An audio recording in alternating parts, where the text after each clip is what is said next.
welcome to Capital Vintage Charm School. Today we have Anna Weaver from Anna Weaver Interiors. Hi, Anna. Thank you so much for joining us today. Hi, Stacy. I'm so excited. Talk about my favorite subject. So if you follow Anna, and if you don't, you need to right now.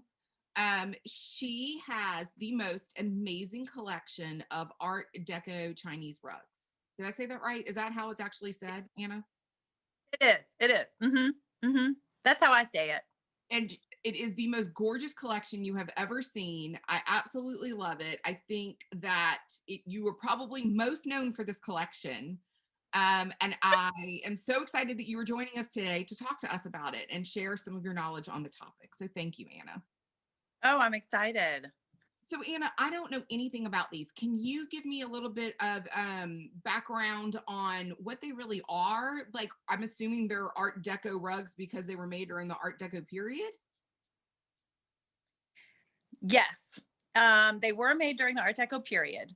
And probably the ones I love the most were made in the 1920s. They started in the mid 19th century and went through the 1940s when exports from China pretty much stopped in the 1940s around World War II, I think.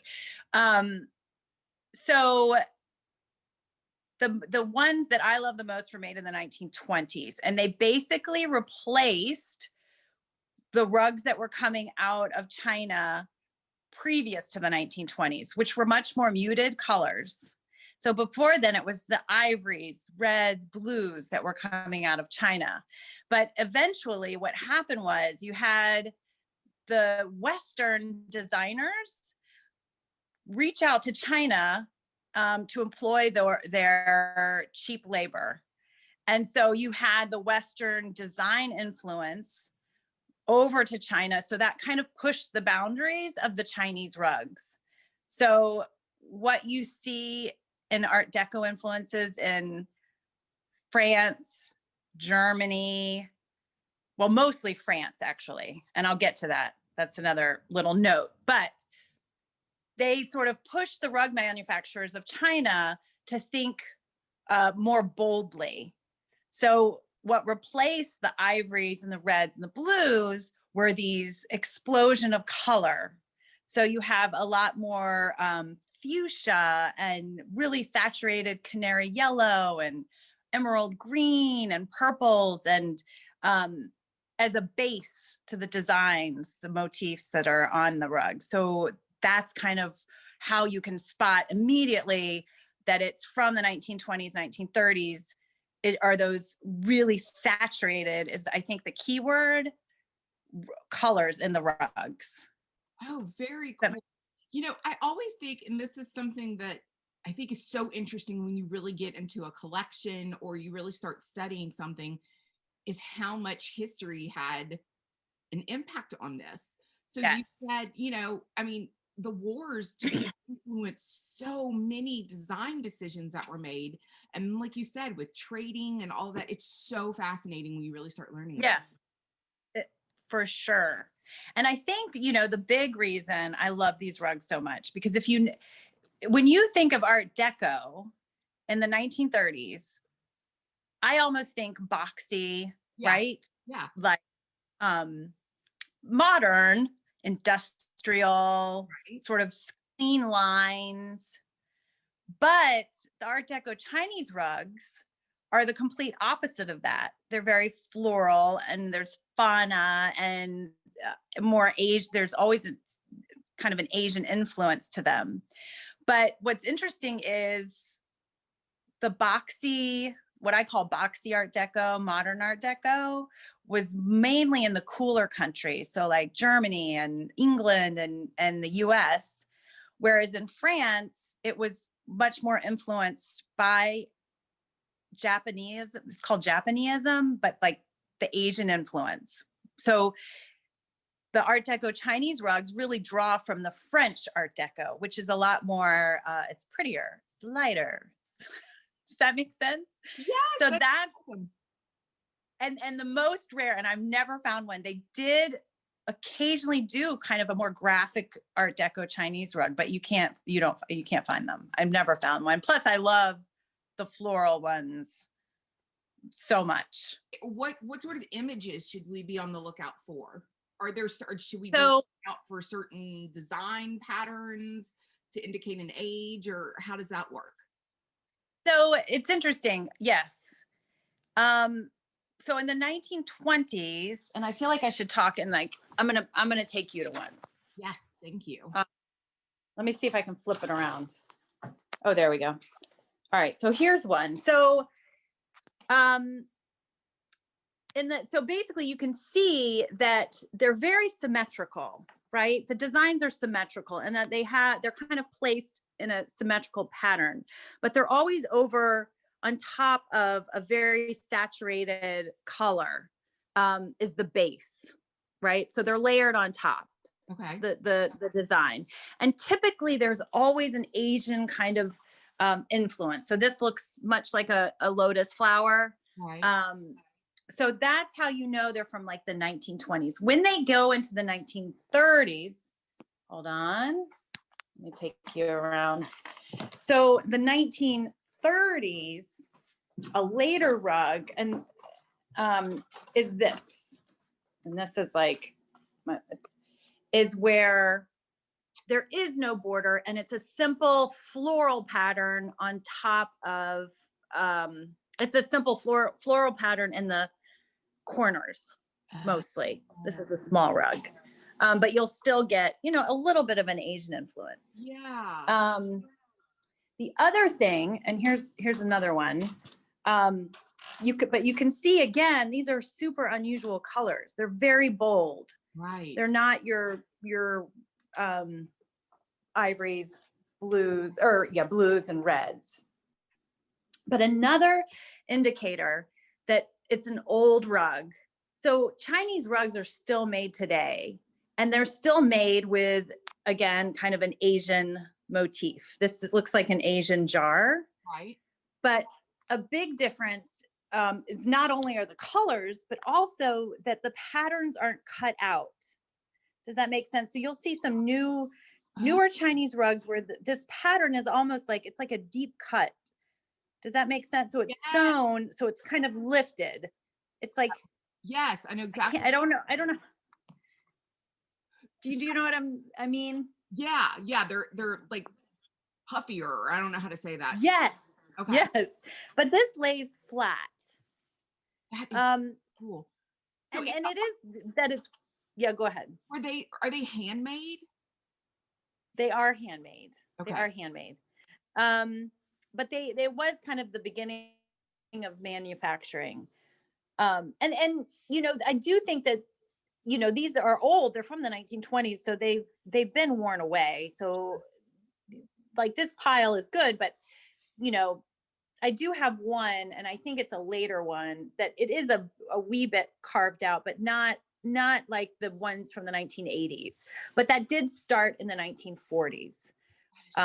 Just not as deep as the 1980s. So if you, and also in the 1980s, they used much more, much paler colors. Right. If that makes sense. So are there famous makers of these that we should be on the lookout for? Or how, like, what would the tag be? Are there tags? Yes. Well, let me, yes. So you mentioned Art Deco Chinese rug. Yes. Is what they're generally known as. And that's what I call them. Many times you'll see they're called Nichols rugs, Nichols.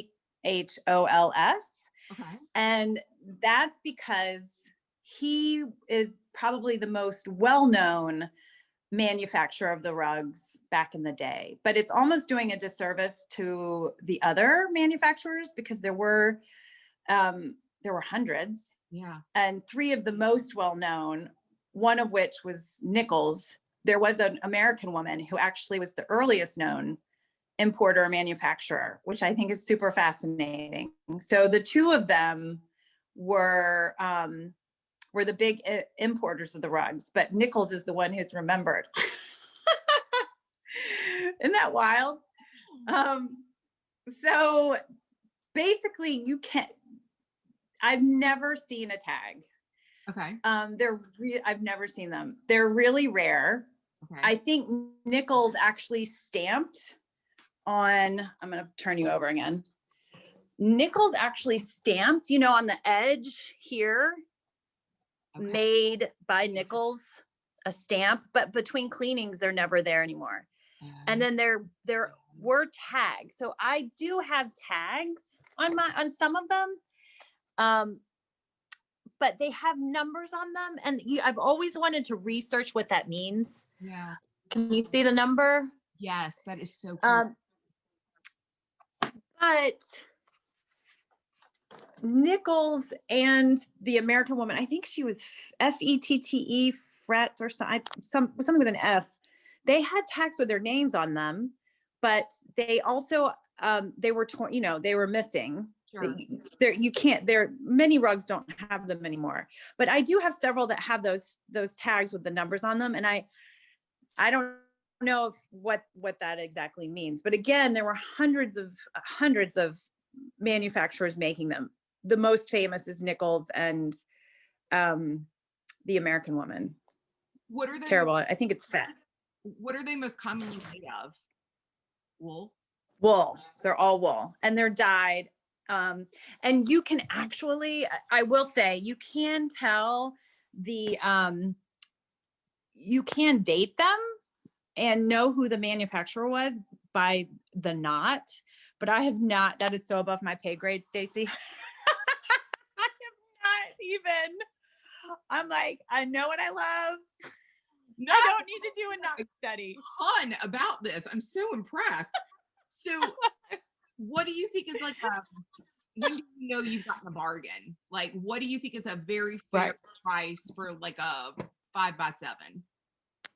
So, oh man, I mean, it is so hard, and it's wild because price is so subjective, and I have so many that I like.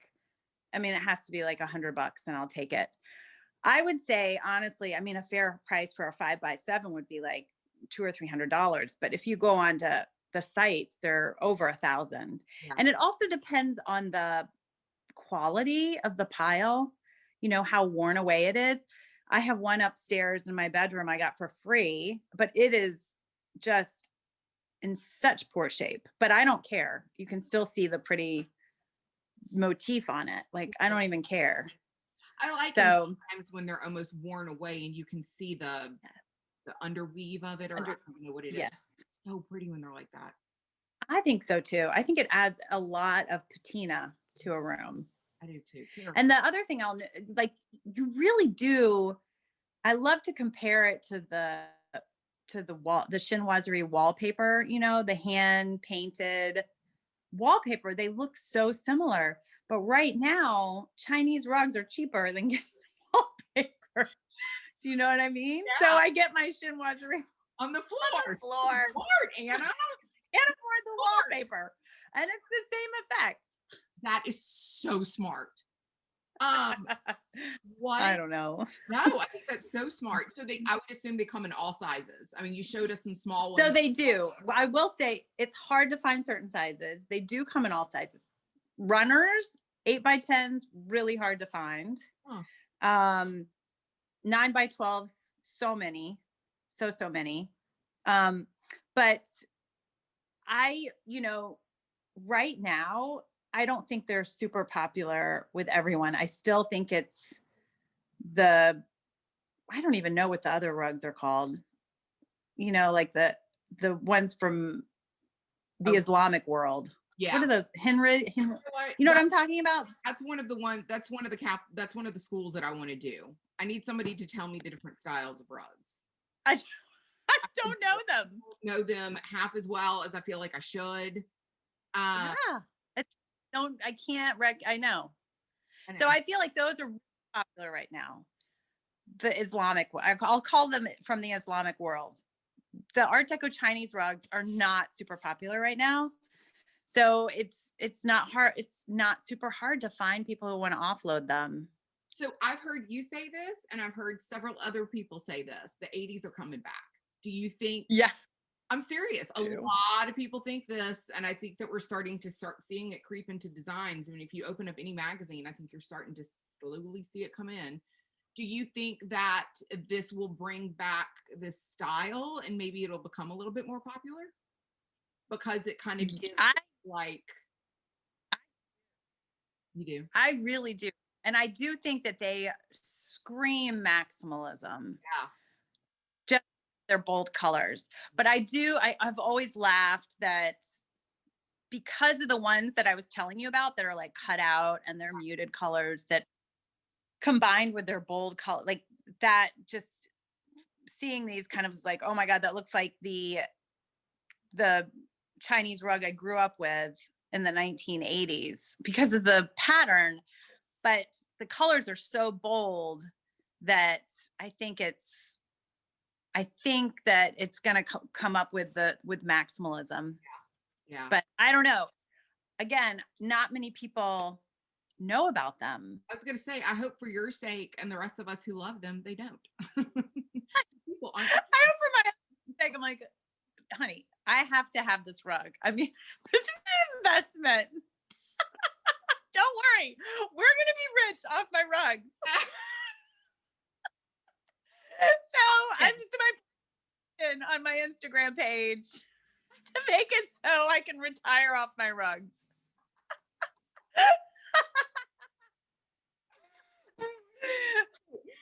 So where's your favorite? I mean, I know the answer to this because you are the queen of the estate sale, but where is your favorite place to find them?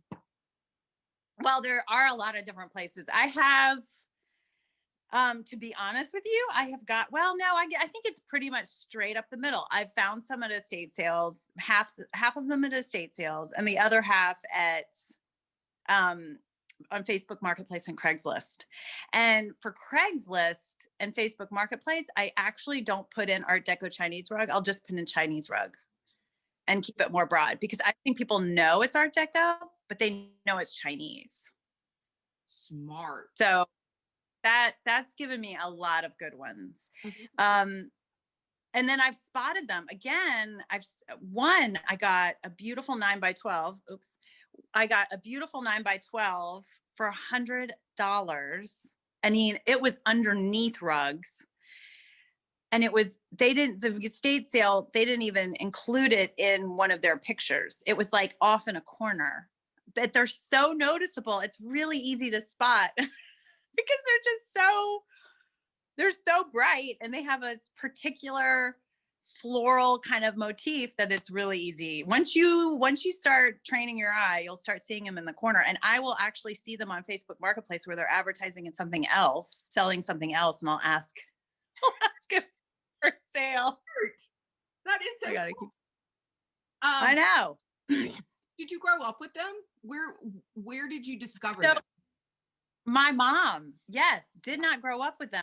She loved them. And it was years ago, her best friend, who she does the decorative painting with, had them, one or two. And I think I went over there and my mom was like, oh, I just love this rug so much. And then I was just like, oh my gosh, it's everything I love. Bright colors, floral, Asian. It is. So it made it to like get as many as I could. You do such an amazing job of styling them, Anna. You really do. Oh, the way that you mix, no, I'm serious. The way that you mix the patterns and the different time periods with it, it's absolutely stunning. Oh my gosh. Thank you, Stacey. That's very sweet. No, I'm very serious. So if you had to, I know this is horrible to ask, but if you had to pick one that is your absolute favorite. That is so hard. It is super hard. I have to say this is actually one of my favorites because it is so, it's so everything that Art Deco Chinese rugs should be. The saturated colors and, the bold floral, motif on top. And it's just like everywhere. Do you know what I mean? It's not subtle. Right. The flowers are kind of everywhere. I don't think it's going to stay in here because it doesn't really match my chairs, but it has to be probably one of my most favorites that I found. Oh, and that was, I think that it pops. I think Really? I don't know. You'll have to see it in person. But it's a good one. I want to ask you a couple of quick questions so we can get to know you. Here. Okay. All right. What is your China pattern? I have two. Okay. I'll show them to you. I actually pulled them out. All right. I have two. Okay. Real quick. Did you inherit? So, yes, I think the best China comes from family. Yes. This is my husband's grandmother's. Oh, gorgeous. And I love it. It's Haviland. Oh. I love it with the gold and the little strawberries. So that's my husband's grandmother's. And then this was my mom. She got married in the 1970s. I always hated it. And now I love it. Me too, Anna. I hated my mom's China. It was so 70s. And now I'm like, I cannot wait till she gives it to me. Totally. She was getting rid of it. I was like, I'll take it. You know, the best thing about this China, Stacey, and I think everyone needs to own a set of China, you can throw in the dishwasher. You can put this one in the dishwasher. Yeah. So those are my two. Now, ask me another time, because every time I see a new pattern at a thrift store, I'm like, oh, that's my favorite. But I only have so much room. What are you currently putting out into the universe to find? What are you like dying to find at a thrift store or an estate sale? So I'm dying to find an affordable buffet sideboard. Okay. Which, God, I've seen so many and I never jumped on them, and now I'm kind of in desperate need. Yeah, I feel like dying. Pre-pandemic, I mean, I never thought that I'd have to worry about this. And now I'm like, there's nothing out there. Totally. For sure. Oh, I know. I think it's the slowdown of estate sales, to be honest. I do too. There are just not as many, and they're just not. No. What is your favorite vintage find? What's your favorite thing that you ever found? I think I already know the answer. Oh, yeah. I think I'll show you. Hands down, 1000% my Brutalist light. It's just gorgeous. My absolute queen bee vintage find. I like to say I bought the house just so I'd have a place for it. Normal. What's the one thing that you didn't buy that just like haunts you? Where do we begin? I'd say the biggest one is I love Grossfeld House. Have you heard of them? They're one of my favorites. They're 1940s Hollywood Regency furniture manufacturer brand back in the day. Story about this. You didn't buy the whole set. Is that right? What was that? Yes. It's the same place I bought the doggone Brutalist light. In the basement, in the corner, were 3 gorgeous dressers with these lacquered black, and then this blonde wood and big brass handles, and I only bought one. And here's the kicker. I had my husband take off work to get the chandelier and get the dresser. And I went on the Monday after, and the 2 dressers were still sitting there. And I should have just said, I'll take them. And I didn't. I wouldn't have anywhere to use them, but I don't know where I don't know. I like to think they ended up somewhere special, but I know where they donate things, and it's not good. I actually inquired. I'm like, so to the estate sale company, what happened with, we just donated them. I'm like, oh God. I know. It's like, I don't even want to know. Don't tell me. It hurts too much. I know. So, don't tell me. This is I think going to be hard for you. An estate sale or a flea market? Okay. Oh, estate sale. Back in the 1980s, I would have said flea market, but it's not the same. Estate sales are, no, I don't think they're the same. I will say, have you been to DC Big Flea? I will say, when I go, I do feel like I'm among my people. Yeah. But I like it's them. not the same. I like them gritty. I want to dig. I want to be like rain boots. Yeah. And I want to You know what I mean? So like these pretty indoor ones, while I appreciate what they're doing, like it's Yes. that same, you know, No. I want No. garage. No. Yes. 100%. And I don't even know where those are anymore. Me either. And maybe I'm sure they're out there. I don't know. We'll have to find them next summer. I know. Yes.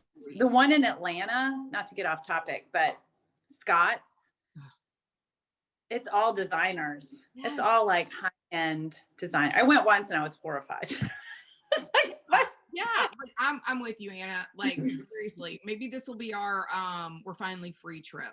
Yeah, totally. Let's do like, it. A Winnebago and like Yes. oh my god, that'd be so much fun. Find the good flea markets. But so, yeah. Go to an auction or a thrift store. So online or on site? I still have not done an on-site auction. I'd have to say a thrift store just because it's a quick stress reliever for me and it's easy. Yeah. What is your most prized family heirloom? 100%. This guy. I can't even believe I hesitated. This one. My mom was a realtor in an in-town neighborhood in Atlanta, and she sold this guy's house, and it was up in the attic. And so she bought it, and it sat in our house forever until we moved to the suburbs when it didn't fit. She had it in the basement. And then I asked to have it and had it restored here in DC, and it cost way more than it's probably worth, but we're keeping it forever. Oh, it's gorgeous. So I love it. It reminds me of her and like where I got my junkin habits. Isn't it? Do your girls do this with you? They will. If something's in it for them, they'll do it. Yeah. They love going to the thrift store and looking at clothes. Love it. Collections for them? No, not yet. No, they haven't shown interest in it yet. That's what I'm trying to figure out. How do I like, are we going to like get Grayson to do like little toy soldier? Like, oh, that's cute. I get him to start doing. So he like wants to come with me, but then the other, he loves doing this so much by myself. I know. I don't want him with me. Totally. It's a fine line. Mama's time, okay? It's a fine line. Well, Anna, I cannot thank you. This was so informative. Oh, it was so fun. So excited to like see these now and be able to date them. And those colors are just absolutely gorgeous. Anna, thank you so much. I hope people find them and drive up the cost. And call you and say, Anna, I just got a rug for you, right? Actually, people have been sending me like, oh, look what I found. I'm like, I get so jealous. I'm like, I did not see this happening. I did not see you getting major jealousy over publicizing my collection. Unintended consequences, right? Totally. Totally. I appreciate it. Oh, it was fun, Stacy.